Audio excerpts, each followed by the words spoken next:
And with that, I'm very pleased to introduce you to Carlos Restrepo. He is going to facilitate today's discussion and is the Chief Revenue Officer of Agilutions. Carlos? Hello, everyone. Glad to be here. Thank you, Emily, for the introduction and opportunity. We're going to talk today about what the future state of credentialing is. And as we kind of get into it, something that I wanted to point out up front was that when we start talking about kind of like future states and so forth, we think of the now, the near, and the future. And today we're going to really focus on the now and the near, and we can have a whole other conversation about the future, like 3 years, 5 years down the line, kind of thinking about what the future state looks like. As for myself, my name is Carlos Restrepo. I've been in the association industry since 1995. I have my master's in nonprofit management and a happy CAE. I have my credential, and I've maintained my credential for about 12 years now. Agilutions as a company has been serving the association nonprofit space since 2005. And we have a little over 20 staff in Denver. Our focus has become credentialing management and the solutions around credentialing management. We have created a credentialing engine and CredHQ for the credentialing space. That technology kind of came out of a passion for innovation and innovating, problem solving, and trying to figure out how we can deliver credentialing solutions to all credentialing sizes, all credentialing programs. So as we start thinking about the future state, a lot of times disruption is like a big word we hear, and the disruption that's coming. Well, credentialing is already being disrupted. We already know about a lot of organizations, and we have seen a lot of organizations looking at how they can deal with the disruption that's happening. Everything from nano learning and micro credentials to stackable credentials, how certification management works as a whole and its own kind of management solution. And as you can imagine, all of these different elements are kind of impacting the day-to-day operations of credentialing management, whether it's a department within a membership organization or a board that is sole business is credentialing. And what we're going to kind of think about as we talk about these disruptors are what are the 3 key influencers that are impacting this disruption. And we're going to talk about how people learn and how we're learning and how that impacts, about competition, and about perceived value. So as we move on, what is influencing the disruption? Well, how we learn is changing, right? Has changed. Our learners and students are demanding more for less, right? The idea that there is a lot of potential for what can be made available to them and how much it costs them is a big influence on what they're looking for. And the other one that is really big and something that I think all of us have run into is as you need it kind of learning. We're coming up on Thanksgiving. About 2 Thanksgivings ago, we were peeling potatoes and the kitchen sink got stuck. I didn't know how to go and clean out a kitchen sink, and I went to YouTube. I learned how to take apart the garbage disposal, clean it all out, put it back, and save Thanksgiving. On demand, as you need it, kind of learning, right? So that's kind of also impacting how we're learning. And then the non-traditional settings, right? And that kind of goes to the idea that I was able to use my phone to go to YouTube to learn how to do that. That individuals and students are using multimedia technology. But beyond just how people are learning and the settings that they're learning in, right? Maybe it's on a bus, maybe it's at home, maybe it's, sitting in the van while kids are at soccer practice, right? Beyond just the traditional settings, one of the things that also I like to think about is more how people are learning nowadays with technology and the mixture of information. So something that I've been kind of interested in is this concept of academic and vocational learning coming together. In the past, academic was very one track and vocational was kind of one track. And we're starting to see now that the blending of hands-on and academic really is taking off. And so I was reading an article about a high school in Washington State, Tesla STEM High School, where students that are taking AP psychology are also getting a forensics lab included with that. So not only are they examining the evidence and understanding what the information is, they're using that forensics lab to really kind of start to understand what they're seeing in terms of behavioral patterns and so forth, right? And that's just one example. I mean, you know, we've seen a lot of other areas where the vocational elements have a higher level of technology or a higher level of academic need. And so from the vocational side, there's a blending, but from the academic side, in terms of being able to create engagement models, you have that. So when you start to have this kind of concept of how individuals learn, how technology is facilitating how individuals learn, and then what people expect based on the amount of information that has been made available to them, that has a heavy influence on how people learn. Next, we have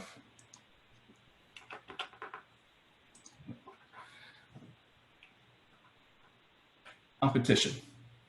So for-profit certifications, right? So we know that businesses are creating their own specialized credentials, certifications in their own software, technology, or business practices. That is impacting the credentialing space. They are more dynamic. They don't have to go through the same certifying processes to quote unquote deliver their credential. And so that is something that I think the association and the credentialing space is having to deal with. You know, and we're seeing that too in other areas as we kind of look to work with organizations that are trying to figure out how to compete with a for-profit industry. The membership associations. We all know that membership organizations have been looking for a diversified revenue stream. They've been looking at how they can have revenue that is mixed and blended, that it's not just membership dues driven. In that scenario, learning has actually become a very strong revenue source. But when you start looking at learning, beyond just learning, where's the value of that learning revenue? And how do you actually maximize the investment? And so organizations, traditional membership organizations are also looking at credentials. Well, those credentials, do they compete with more traditional board type credentials? Do they start to supplement the larger credentials? And so as membership organizations look to find ways to take advantage of the content that they create and the revenue streams that they can generate, credentialing starts to become a business model that they look at, which would in turn also then create competition in the market space. And of course, you can't, you know, you kind of have all the sectors, right? And so higher ed is also getting highly involved in creating credentials or ways to validate the education in the non-traditional sense, right? In the non-diploma manner. Higher education has been very engaged in looking at certificate programs, taking advantage of digital badging and being able to create courseworks that lead to some sort of a recognition that a student can add to their profile somewhere.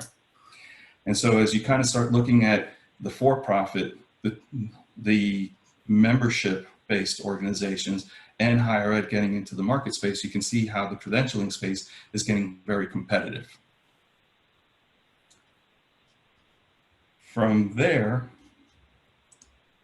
we start to also then think about how's the perceived value of a credential? What is the perceived value of a credential? We know that the baby boomers and the Gen Xers would go and invest in a credential, right? They would spend time getting a credential because it was part of their career path. In the new gig economy, where we see a lot of the younger generation being able to engage in what gig do they have today, and in some cases, multiple gigs, you start to see a different perceived value to the traditional credential. That gig economy starts to emphasize the skills over the knowledge, right? And so it really starts to focus on, can I demonstrate that I can do this job or this task well, versus that I have a full understanding of all of the HR requirements out there, that I can come in and be a ethics expert for this engagement and consult with a company to provide them a ethics expertise. So if an individual is really kind of looking to build their skill set, their portfolio, that they can then leverage for engagements or in the gig economy, how is that individual going to be able to justify spending the time, the resources, and the money for a very large, broad credential when that's just part of their portfolio?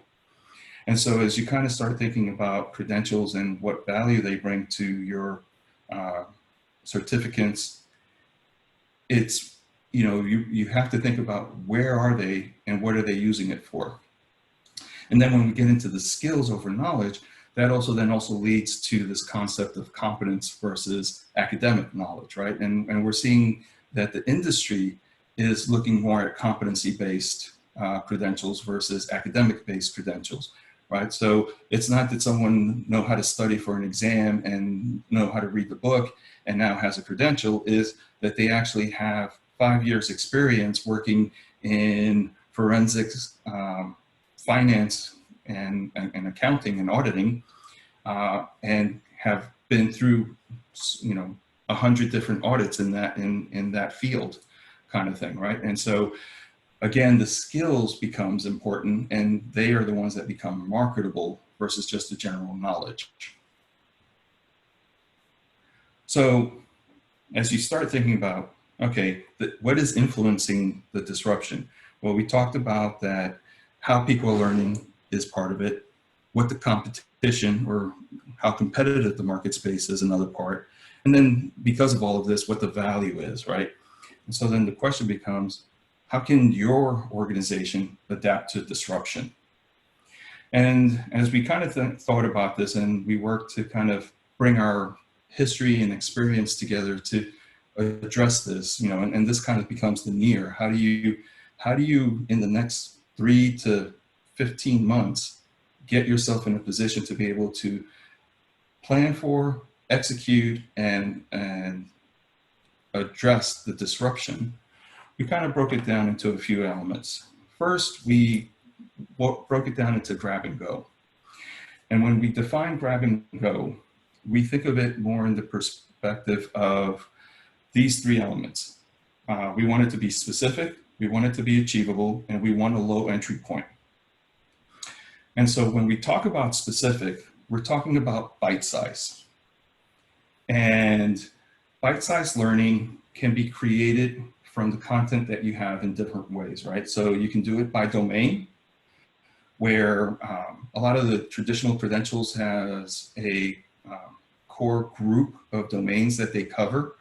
So you start to take that traditional credential and start looking at its domains and start bringing content and delivering the content around that domain. It can be industry driven, so it can be based on the industry is focusing on what the next 3 years looks like in chain management, right?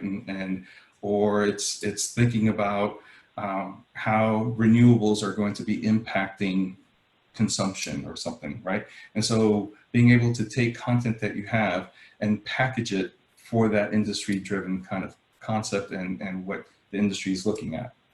The other one is the course, right? And so if you have a course that's very successful, there's usually supplemental material that can be associated with that course. And so how does that course go from just being a course to being a package of information that can be consumed quickly and easily? And then the final one is topical. And our CEO, Stephen Spruce, likes to talk about how his high school daughter went and received a certificate on swine flu because she's working with animals, and swine flu is something that is very topical now. And so she went, and the high school made it available for her to receive a certificate on that topic. And so, again, there's many ways to kind of identify the area of information that you want to deliver it, and then start to curate that information so that it can be compacted and packaged into how do you deliver that anywhere, anytime, everywhere. And so that leads to, there's a lot of technology out there that can help you package it. One of the biggest things is, as you look to how do you package your data and information, you want it to be able to be accessible where the people are and when the people want it, right? When your certificates want it, when your learners want it. And so you want to make sure that it is cloud-based, that it is mobile. As we start talking about engagement, you still want to be able to have content that people can read, because the way people learn is either they prefer to read, they prefer to listen, or they prefer to watch, and sometimes a little mixture of one of these three. And so being able to do blog posts, being able to do articles, and content-specific mini books, being able to create YouTube videos, right? Everyone goes to YouTube for that just-in-time learning. And podcasts, right? There is a good group of folks who like to listen to the content. And when you create and create this, when you're creating that specific bite-sized learning, and you want to match it to read, listen, watch, take advantage of bringing in professionals who know how to speak to the content so that it is engaging. Excuse me. With that engagement, you create the flexibility, right? And so you want to be flexible, not just in how it's delivered, but also in who has access. And in the past, a lot of times, associations would be gatekeepers to knowledge for their members, right? It was a member value. So as you kind of think about who has access to your grab and go information, learn to be flexible in allowing people to access that information. While they may not be a member, they might end up becoming interested in a credential offering that you have, which leads to them becoming a member or being credentialed in your program and maintaining that credential for years. So, and as we were talking about before with that gig economy, you might find that there are individuals who are looking to bolster their skill sets that wouldn't necessarily have been part of your target base when you were looking to deliver a credential, one of your more traditional credentials, but might be very interested in a micro credential. And finally, the low entry point. As the technology facilitates creating a lower entry point, making able to take information and make it available in multiple sources, the maintenance of that becomes less, that you're not shipping books everywhere, that your publication costs have gone down in terms of paper production and so forth. Pass on those savings. The other thing too is, if I cannot afford $1,500 for access to content, to an event, and to the exam, is there a way that you can create a subscription based for content where they will be able to gain access, right? And one thing that I wanted to kind of touch on before I move on to the next slide is in engagement. I know that a lot of times, we say that people are getting shorter and shorter attention spans. Well, kids nowadays have multiple devices and multiple ways that they can gain access to things, right? and they are able to consume everything in short bursts. But at the same time, they're still able to play a video game for 4-5 hours.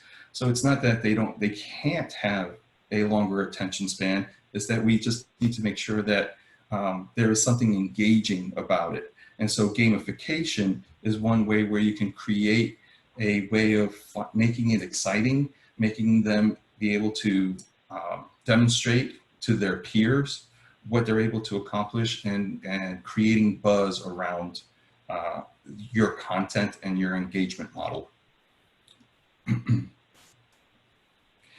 Now that you have your grab and go functionality, one of the things is being able to take that bite-sized learning and do something with it, right? And so you have your menu offering where you have all of the different classes that are available, right? So we did the bite size, and it was based on topic, or it was based on something that is core to what you do.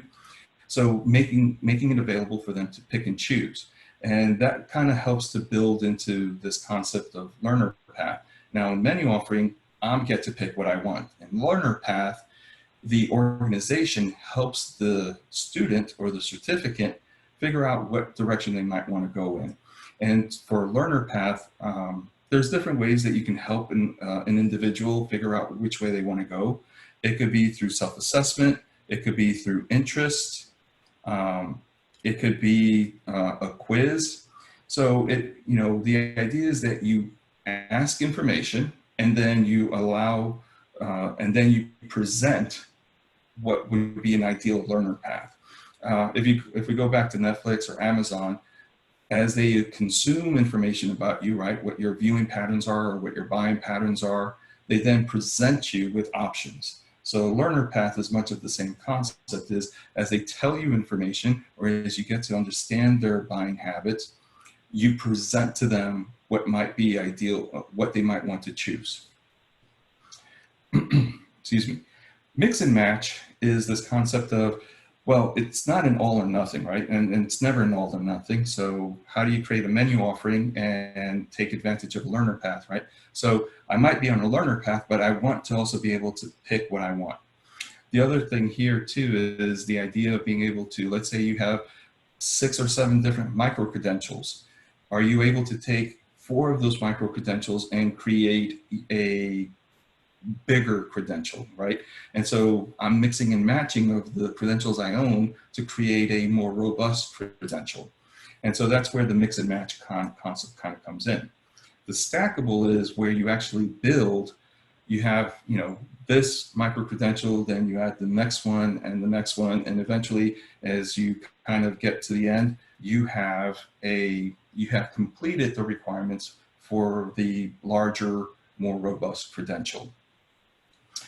Excuse me. Add-on becomes the concept of, I have a credential and now I want an expertise in my area. And so I'm going to add on this other micro credential that demonstrates I have expertise in ethics or school counseling or whatever it may be, right? And so as you kind of allow for the organization, the individual to build their own, it allows them to have a better engagement experience. And I like to talk about the Scion. Scion was one of the first ones to kind of create this concept of build your own. And they had this, it was the same car, it was all the same parts, but they allowed individuals to actually pick and choose a lot of the elements of the car, so they customized their own car. Now, it was all the same car parts. They modified the assembly line so that they can adapt and actually put in the selected parts. And then at the end, it was still a Scion TC or whatever it was. And they were all Scion TCs, but each one was their own version of it based on what they had. So as you look to build your own, how do you create that assembly line that allows for the flexibility of build your own? There, we kind of come in and start looking at, to do that, you need to think differently. You need to be agile, right? And so you need to start thinking about, how do I create that assembly line? How do I create the units, the elements of that car so that I can be flexible and then put it together into a credential? you need to rely on the volunteers that will bring in the perspective of the industry, will bring in the topical elements that are coming in. So it's not just about the volunteers that help you manage a credential more in the traditional sense, right? Not the board that does the question reviews, not the committee that sits and validates a credential, or the proctor. It is really about how do you bring in volunteers that help you understand the market that's happening, the market space that's happening, and so that you can be reactive or proactive instead of reactive.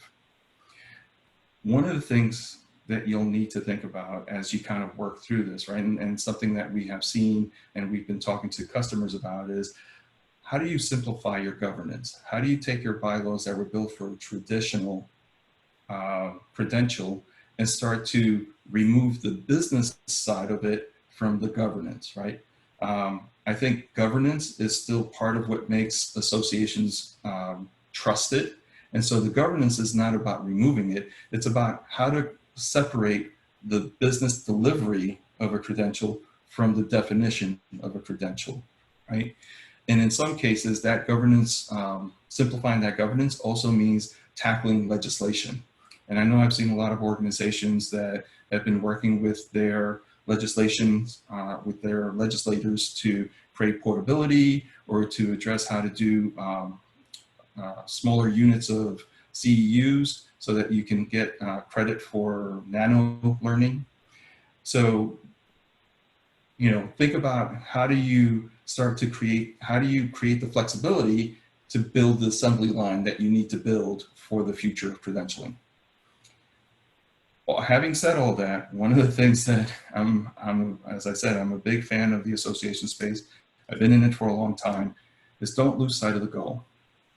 Don't lose sight of the fact that as organizations, we are still mission driven, that we are here to serve a greater purpose, and that we still want our credentials to be trusted, right? It's not just about putting something out in a product in the market. It's not a widget. It is something that is supposed to have value and it's supposed to be trusted. So don't lose sight of why you're here and what the purpose of your credential is, even if you're just making it smaller or easier to access. Finally, in Agile, the concept here is you got to learn how to just go after it, try things, iterate, be iterative, try small things. Don't be afraid to fail, right? Don't be afraid to keep trying, to go out there and see and try something out. So as you kind of look at all this, right, we're talking about grab and go, we're talking about being able to build your own and being agile. Are you as an organization ready for all that? Well, governance and some of those other elements are something the organization has to tackle. In terms of technology, our products are designed to help you with all that. We're a checklist manager that can facilitate the credentialing needs. Because it is a checklist, it allows it to be very flexible. It is a full feature platform that is hosted, and so that you are able to get all of the elements. And because of the way that we deliver our solution, it is flexible and future ready. And the way we accomplish that is through the 6 modules that we have, which is CRM, events, marketing, accounting, inventory, credentialing, the 23 templates, and all of this comes out of the box. And you can think of the templates as our way of finding ways to configure your business rules versus having to customize your business rules into a system. And because the system is very driven towards credentialing, it has business rules that have been set up for the credentialing process: application, experience, renewals, exams, integrations, right? And so all of these elements kind of come together to help you be flexible and future ready. So as we've kind of gone through this, what is the future state of credentialing is grab and grow. It is build your own, and it is how do you create, how can you be more agile and responsive to the market? How do you set up your organization to create that assembly line that gives the individual the engagement model he or she prefers? That is the future state of credentialing. And with that, I thank everyone for their time. And if there's any questions, we can address them in the last couple of minutes we have. Thanks so much, Carlos. We really appreciate you sharing that with us. Very inspiring and exciting to see what the future looks like. We do have one question here that I just want to get to before we sign off for today, and that is, how would gamification apply to credentialing?